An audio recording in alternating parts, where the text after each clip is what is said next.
За неколку часа ќе се соопштат резултатите од тестовите за присуство на коронавирус, кои утрово беа направени кај 20 странски државјани туристи сместени во хотел во Скопје. Тие пристигнале во Скопје на 28 февруари од Келн, Германија, каде што според официјалните информации на надлежните се регистрирани 12 заболени лица.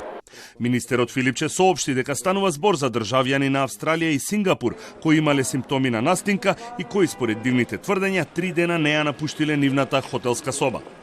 Се наоѓаме пред хотелот во центарот на Скопје, каде што се сместени 20 странски државјани кои утрово се пожалија на симптоми од коронавирус. Во моментот тие се во нивната соба во хотелот заедно со тим од епидемиолози кои ги интервјуираат каде биле, каде се движеле и каде престојувале изминатите неколку дена во Скопје. Резултатите од тестовите ќе бидат готови за 3 до 4 часа, а до тогаш никој ниту смее да влезе, ниту да излезе од овој хотел.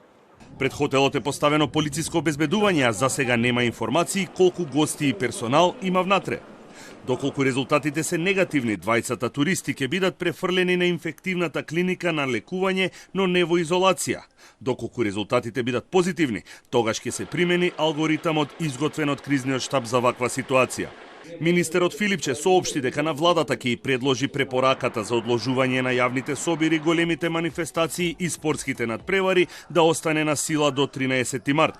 Сметаме дека ова мерка треба да продолжи со тоа што за евентуално поригорозни мерки или доколку ситуацијата продолжи да биде ваква за понатаму продолжување или не нова мерка, динамички многу ја пратиме практично секојдневно ситуацијата.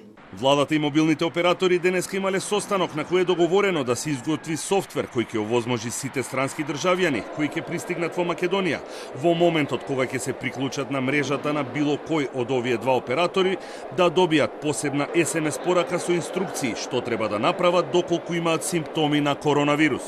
Италијанските власти ги затворија училиштата и универзитетите до 15 март, каде што во моментов работат и студираат македонски државјани.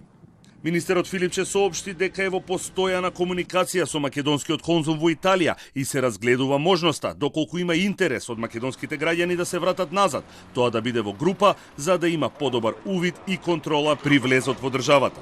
За сега е неизвестно дали фудбалскиот надпревар меѓу репрезентациите на Македонија и Косово, кој треба да се игра на 26 март во Скопје, ќе биде со публика, откако во регионот Словенија и Босна и Херцеговина се регистрирани нови случаи на заболени од коронавирус.